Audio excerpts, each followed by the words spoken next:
Picture this. It's 4:45 p.m. on a Friday. You're an engineer or maybe a geoscientist. You're early in your career. You're hungry. You want to prove you can handle the big projects. You've run the models. You've done the math.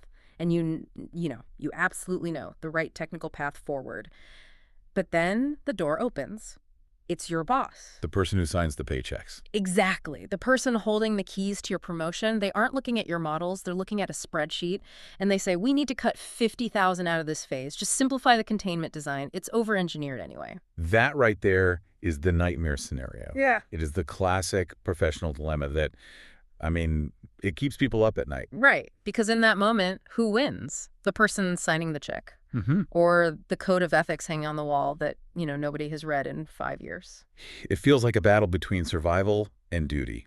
And that tension is exactly what we're unpacking today. We're doing a deep dive into professional environment and development. Which, let's be honest, sounds like the driest HR seminar imaginable. It sounds like something you sleep through. It really does. It sounds like paperwork.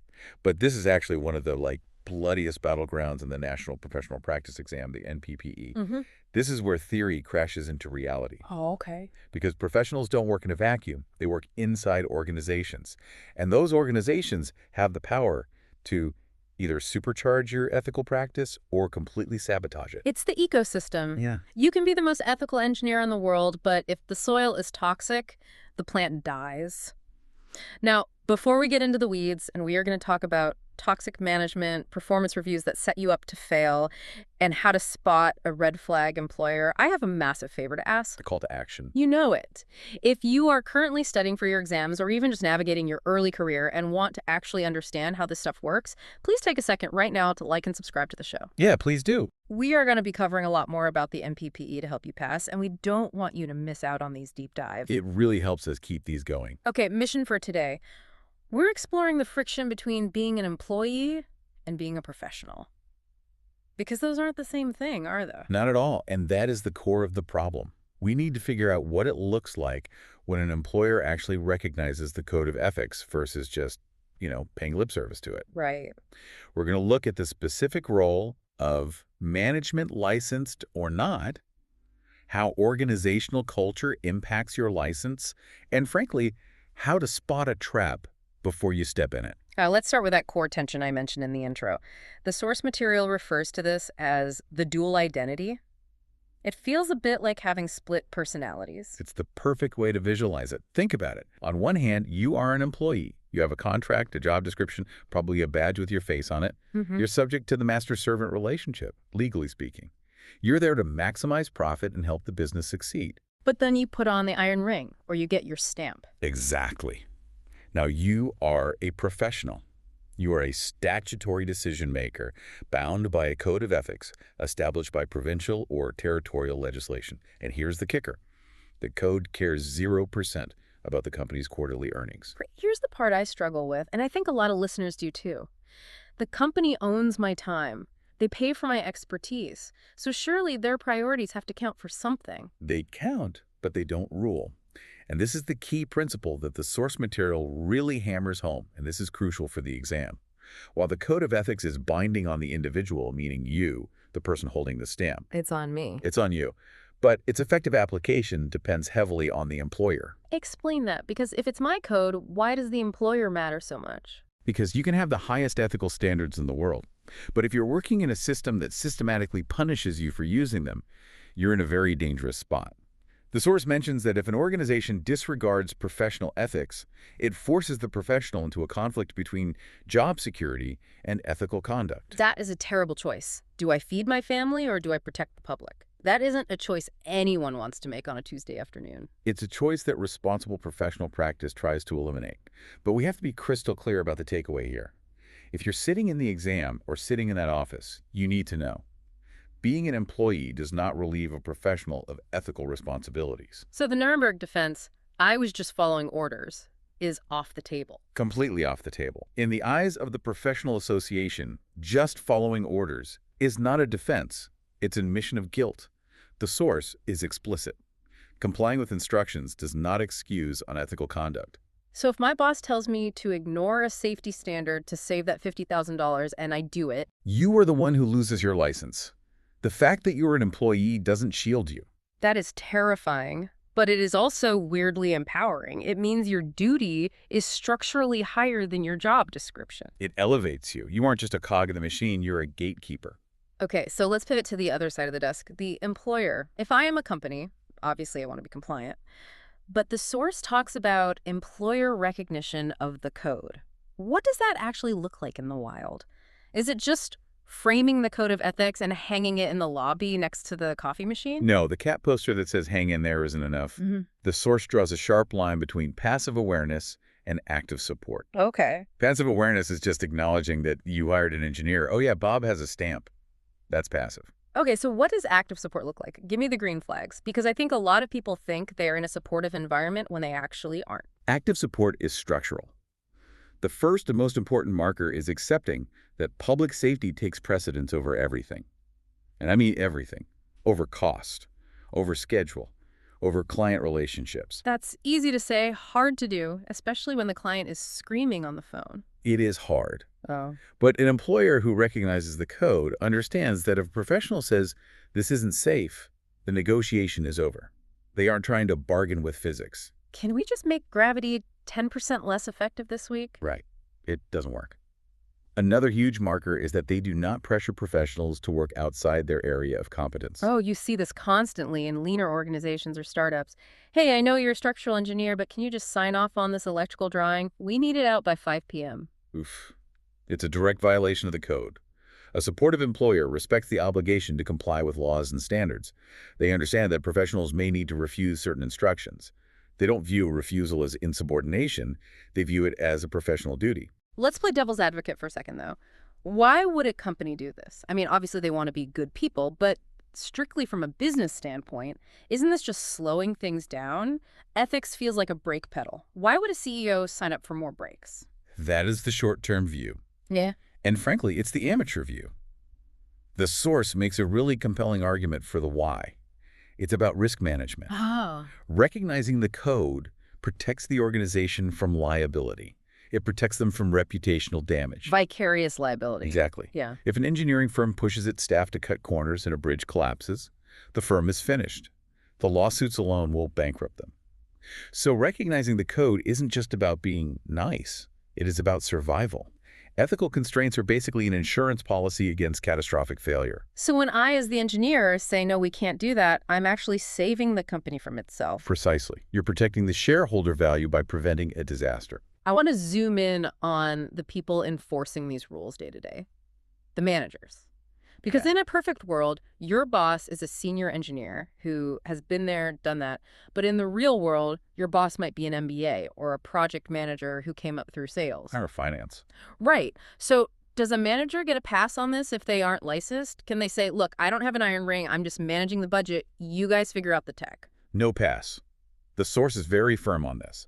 Managers have a heightened responsibility regardless of their own licensure. Okay. Whether they have a stamp or not, they're supervising professionals. That means they must understand the ethical framework those professionals work under. They don't need to know the thermodynamics, but they need to know the rules of the game. They need to create a space for what the source calls independent technical judgment. This is a phrase you should memorize. A manager cannot force a professional to blindly follow instructions that violate standards. They have to listen. There is a concept in the source material that I absolutely loved, but I feel like it's almost impossible to practice in some companies. It said that dissent is not disloyalty. Can we unpack that? Because that feels so counterintuitive to corporate culture. It is powerful, isn't it? In many corporate cultures, if you disagree with the boss, you're seen as difficult. You're not a team player. Blocking the flow, the squeaky wheel gets replaced. Exactly. But in a professional environment, we have to flip that script.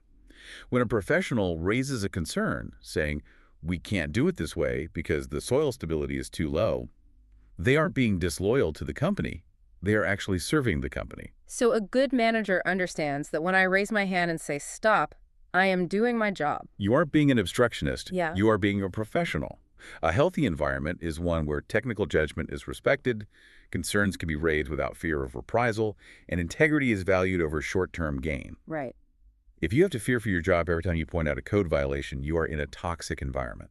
And that fear usually comes from one specific place, The annual performance review. Ah, yes, where the rubber meets the road, or where the rubber runs over the engineer. This is where I think a lot of people get trapped. Because the company might say safety first on the website. It's in the mission statement. It's printed on the mugs. But if my bonus depends 100% on how much money I save the department, Then the message is clear. Money first. well, The source discusses this as the trap of performance evaluations. Performance metrics can implicitly devalue ethics. If a review focuses exclusively on speed, cost reduction, or output, the employee feels an immense tangible pressure to cut corners. it's the unwritten rule, do whatever you want, just hit the number. And that's catastrophic for professional practice. So the source outlines what an ethically supportive evaluation actually looks like. It isn't just checking boxes on productivity. But let's be real, HR departments design these forms, and they often use generic corporate templates. Did the employee show initiative? Did the employee meet deadlines? How does ethics fit into that generic slop? That is the problem.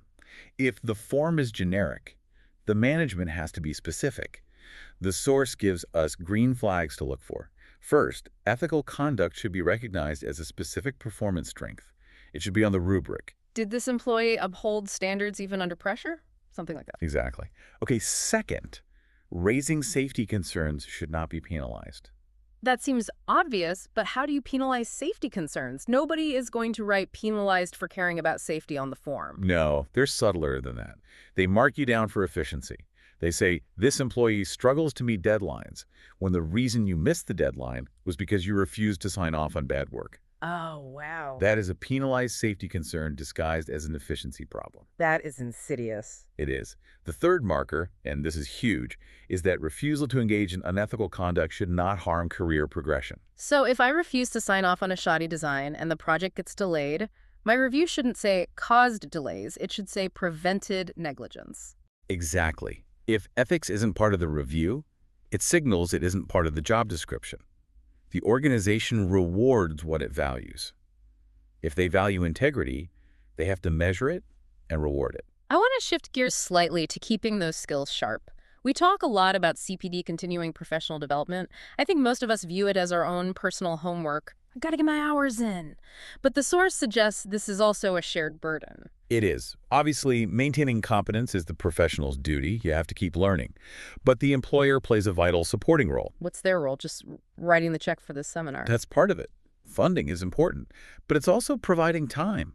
You can't expect someone to do 80 hours of work a week and then do their professional development on Sunday night. Sure. Employers should provide time for training, offer mentorship, and ensure professionals get experience within their scope of competence.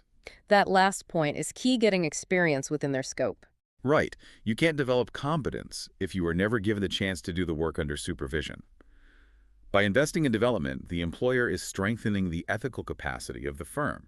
It reduces the risk of error, misconduct, and negligence. It's that investment mindset again. Better trained engineers make fewer expensive mistakes. It pays for itself. Precisely. Okay, let's bring this back to the exam, the NPPE, because the listeners are likely preparing for this test. The exam loves scenario-based questions. You are an engineer at Company X. They love those. Yeah. And they're usually surprisingly tricky because they mimic that real-world pressure we talked about. So what happens when the scenario is your boss says, just sign off on this incomplete work, or ignore that environmental regulation? Nobody checks that anyway. These are the classic conflict scenarios. Pressure to approve unsafe work, request to overlook noncompliance, discouragement from reporting risks. When you see this on the exam, you need to remember the hierarchy of duty. Walk us through that hierarchy. Who is at the top? The public. Always the public. The code provides the guidance, but the environment determines how you resolve it. In a supportive environment, you talk to your manager, you explain the risk, and they say, okay, let's fix it. In an unsupportive environment, you might have to escalate. Whistleblowing. Potentially.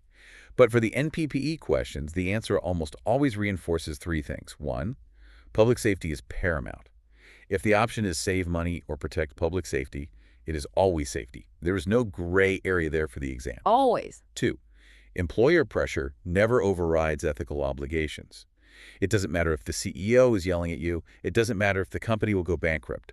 The code wins. That's a bold statement, even if the company goes under. Even if the company goes under. The safety of the public is more important than the solvency of the corporation. Wow. Okay. And the third thing? Three, Professionals must advocate for employer recognition of these duties. So if a question asks what you should do, and one of the options is do what the manager says to keep your job or compromise to meet the middle ground, those are traps. 100% traps. The exam wants to see that you understand your allegiance is to the public welfare first and your employer second. It's tricky though, right? Because in the real world, losing your job is a massive consequence. Mortgage, kids, car payments.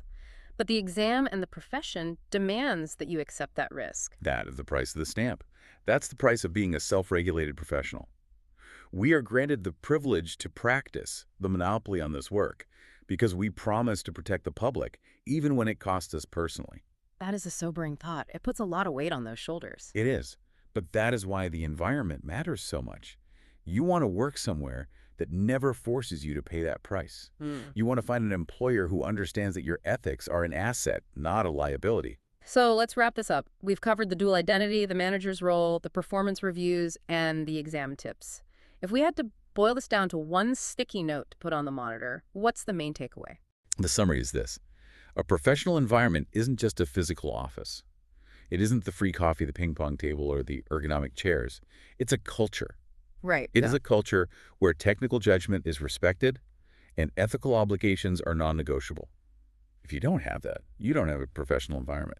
You have a hazard. And for the listener, whether they're a manager or an employee, that culture starts with them. I want to leave everyone with one final thought, something a bit provocative to chew on. We often think of ethics as a constraint. I can't do this because of ethics. I have to slow down because of ethics. Yeah. But looking at the source material, I see it differently. Long-term career success depends on integrity just as much as skill. How so?